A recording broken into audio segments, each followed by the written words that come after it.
నమస్తే, welcome to our channel. YCP కీలక నేత మాజీ మంత్రి పేర్ని నాని ప్రెస్ మీట్ పెట్టి శాసనసభ సాక్షిగా అబద్ధాలు వండి వారిస్తున్నారంటూ చంద్రబాబు గారిపైన, పవన్ కళ్యాణ్ గారిపైన తీవ్ర విమర్శలు చేశారు. మరి మత రాజకీయాల కోసమే మంటలు పెడుతున్నారు చంద్రబాబు, పవన్ కళ్యాణ్ అంటూ ఆయన చేసినటువంటి కామెంట్స్ ని ఏ విధంగా చూడాలి తెలుసుకునే ప్రయత్నం చేద్దాం. దీన్ని విశ్లేషించడానికి మనతో పాటుగా ఉన్నారు సోషల్ యాక్టివిస్ట్ శ్రీలీల గారు. నమస్తే మేడం. నమస్తే అమ్మ.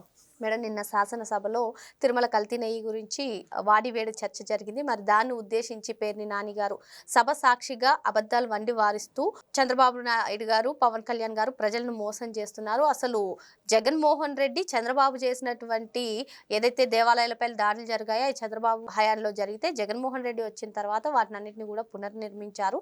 మత రాజకీయాల కోసం మంటలు పెడుతున్నారు మొత్తంగా అటు పవన్ కళ్యాణ్, ఇటు చంద్రబాబు గారు అంటూ సంచలన కామెంట్స్ చేశారు. దీనిపైన మీ అభిప్రాయం ఏంటి? ఇక్కడ అసలు పేర్ని నాని మీరు అన్నారు క్వశ్చన్, ఇప్పుడు ఇంట్రో ఇస్తే ఏంటంటే మాజీ మంత్రి అని.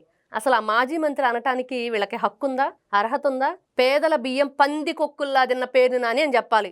అదైతే కరెక్ట్గా ఉంటుంది. వీళ్ళకి ఎటువంటి ట్యాక్స్ పెట్టాలంటే ఇవే వీళ్ళు చేసిన తప్పుల్నే వీళ్ళు ఒక అధికారాన్ని, ఒక రాజకీయ పార్టీని అడ్డం పెట్టుకొని ప్రజాప్రతినిధులుగా ఉండి పంది కొక్కుల్లాగా తిన్నారు. తన భార్యను అడ్డం పెట్టుకొని మళ్ళీ కేసుల నుంచి తప్పించుకొని ఏ విధంగా వీళ్ళని మాట్లాడాలో అర్థం కావట్లా. కొంచెం విజ్ఞత, మనకు పెద్దవాళ్ళు నేర్పిన వినయం, ఏ మాట అంటే ఆ మాట అనకూడదని చెప్పి అడ్డుకుంటున్నాయి. కానీ లేకపోతే పిచ్చి కుక్కలను కొట్టినట్టు కొట్టాలా, పిచ్చి కుక్కలను తిట్టినట్టు తిట్టాలా అనిపిస్తుంది. కాకపోతే అనకూడదు, ఏమీ మాట్లాడకూడదు. వీళ్ళు మాత్రం తప్పులు చేయొచ్చు, వీళ్ళు మాత్రం ఎన్నైనా మాట్లాడచ్చు. వీళ్ళు మాత్రం అసలు అసెంబ్లీలో అబద్ధాల పర్వం అంటున్నాడు కదా, అసెంబ్లీలో బూతుల పర్వానికి తెరలేపింది ఎవరు? ఫస్ట్ దానికి సమాధానం చెప్పాలి పేర్ని నాని గారు. మాట్లాడేటప్పుడు ప్రతి మాట కూడా తిరిగి బాణవలా నన్ను గుచ్చుకునిద్ది. ఎందుకంటే తను మాట్లాడిన నిన్న ప్రతి మాట కూడా వాళ్ళకే అవి వర్తిస్తాయి. ప్రతి పదం వాళ్ళకే వర్తిస్తుంది. తను మాట్లాడిన ప్రతి ఒక్కటి వాళ్ళకే వర్తిస్తుంది. కూటమి ప్రభుత్వానికి ఏది వర్తించదు. ఇది ఎవ్వరు ఏ విధంగానైనా అనుకోండి, అంటే పార్టీకి వైపు మాట్లాడుతున్నారా, లేకపోతే పవన్ కళ్యాణ్ గారికి సపోర్టా, లేకపోతే నారా చంద్రబాబు నాయుడు గారికి సపోర్టా, ఏదైనా అనుకోనివ్వండి. కాకపోతే ఇక్కడ వాస్తవం ఏంటంటే నిన్న పేర్ని నాని గారు మాట్లాడిన మాటల్లో ప్రతి ఒక్కటి అబద్ధమే. కూటమి ప్రభుత్వానికి వాళ్ళు చెప్తున్నవి. కానీ ఆయన మాట్లాడిన ప్రతి మాట నిజమే. దేనికి? వైఎస్ జగన్మోహన్ రెడ్డి అంటే బ్యాచ్కి వర్తించడానికి ప్రతి మాట నిజమే. అన్ని మత ప్రచారానికి నారా చంద్రబాబు నాయుడు గారు పూనుకున్నారంటే ఎవరైనా నమ్ముతారా? ఊసిపోతారు మొహాన. నిజంగా మొహానే వస్తారు, పక్కన కూడా ఈరు. అంత అబద్ధాలు. నిజంగా అబద్ధం ఆడితే అతికినట్లు ఉండాలంటారు, అతికిచ్చినట్లు కాదు ఇలాగ పేర్ని నాని మాట్లాడినట్లుగా. అదేవిధంగా ఆయన ఇంకో మాట అన్నాడు, ఏంటి అబద్ధాల పర్వం ఒకటి, ఇంకోటి పాబ్లో ఎస్కోబార్. అస్సలు ఈ ఇళ్ళు స్మగ్లింగ్ ముఠ, దోపిడీ ముఠ, దారి దోపిడీ ముఠ, అంతకంటే ఘోరంగా ఒక మద్యం మాఫియా, ఒక మత్తు పదార్థాలు అమ్మే మాఫియా, కొకైన్, ఇవన్నీ మనం వింటూ ఉంటాం. వాటన్నిటి మాఫియా ఎక్కడి? ఈయన కొలంబియా. అక్కడ కూడా మా ఇయున్నయి ఏంటంటే ఆనవాళ్ళు అని చెప్పి మళ్ళీ గుర్తు చేసిన పేరు నాని. ఇప్పుడు జగన్మోహన్ రెడ్డి గారి మీద కొత్త తరహా ఏదైతే విజృంభణ జరిగిద్ది, పేర్ని నాని అతనికి సంబంధించిన కొన్ని విషయాలు బయట పెట్టాడు. అసలు ఒక ధనిక ఏదైతే ఒక స్మగ్లర్ ఉన్నాడో, ఒక నేరస్తుడు ఉన్నాడో, ఈ పాబ్లో ఎస్కోబీ అనే వ్యక్తి, మరి ఎలా ఈయనకి ఇంత గుర్తొచ్చాడు? కరెక్ట్గా ఆయన పేరు ఎందుకు ఈయన పలికాడు? ఈ రోజున నువ్వు ఏదైతే పేర్ని నాని పెట్టిన ప్రెస్ మీట్ వెనక పాబ్లో ఎస్కోబీ ఎవరు పెట్టించారు? ఏ పాబ్లో ఎస్కోబీ నీ చేత మాట్లాడిచ్చాడు? ఏ పాబ్లో ఎస్కోబీ నీ చేత ఇవన్నీ కూడా రాయించాడు, నీ నోట పలికిచ్చాడు? నువ్వు చెప్పు సమాధానం. ఇప్పుడు ఇట్లాంటి పాబ్లో ఎస్కోబియాలు నీ పార్టీలో ఎంతమంది ఉన్నారు?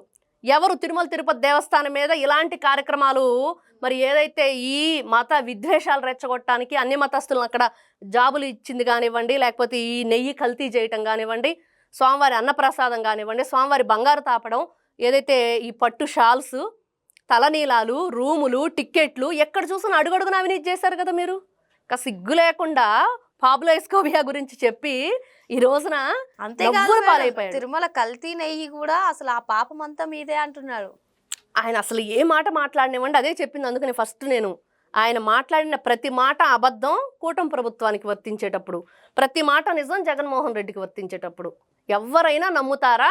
నారా చంద్రబాబు నాయుడు గారు అన్యమత ప్రచారానికి పాల్పడ్డారంటే టిక్కెట్లు వెనకాల ఏదైతే వాళ్ళు ప్రచారానికి ప్రింట్లు వేశారో జగన్మోహన్ రెడ్డి గారు కొంచెం ఆయనకి స్క్రిప్ట్ ఇచ్చేటప్పుడు కొంచెం ఏదైనా ట్రైనింగ్ ఇచ్చి ఆయనకి ఎవరెవరు వీళ్ళకి ఎవరెవరు దొందే సరిపోయినాయి అన్నట్లుగా వీళ్ళు మాట్లాడే మాటలు, పెట్టే ప్రెస్ మీట్లు, ఈ రోజున పేర్ని నాని గారి దగ్గర నుంచి వైఎస్ఆర్సీపీ పార్టీ వాళ్ళు కానివ్వండి, లేకపోతే జగన్మోహన్ రెడ్డి గారు అందరూ కూడా ఈ పాబ్లో ఎస్కోబియా ఎవరు, వైఎస్ఆర్సీపీ పార్టీలు ఈ పాత్ర పోషిస్తుంది ఎవరు, ఇట్లాంటి ఎస్కోబియాలు ఎంతమంది ఉన్నారు, ఎస్కేప్ అవడానికి చూస్తున్నారు, మరి అది కూడా బయటకు తీయాలిగా. మరి పేర్ని నాని కూడా ఇలాంటి ఎస్కోబియానైనా, అందుకనైనా ఎస్కోబియా గురించి ఇంతగా కలవరిచ్చాడు చెప్పాలి సమాధానం ఫస్ట్. ఈ రోజున ఈయన మాట్లాడుతున్నాడు గుళ్ళ మీద దాడులు జరగటానికి, లేకపోతే హిందూ మతాల మీద ఇలాంటివన్నీ జరగటానికి నారా చంద్రబాబు నాయుడు కారణం అని. ఎవరి పార్టీ ఉన్నప్పుడు అధికారంలో దేవాలయాల మీద ఇట్లాంటి దాడులు జరిగినాయి చెప్పమనండి.